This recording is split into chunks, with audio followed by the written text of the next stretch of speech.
Let's see, they're all kind of hiding over here. There's one down in the water to our left. There's a couple more hanging out on the other side of the island.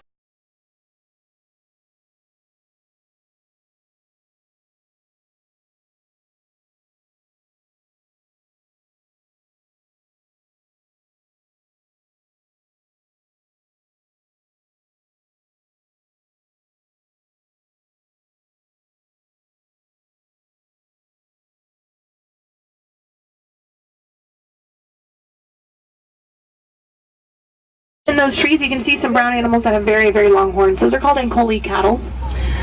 Those are the only domesticated animals on the reserve, and those horns are actually hollow, friends, so they're kind of honeycomb structure inside.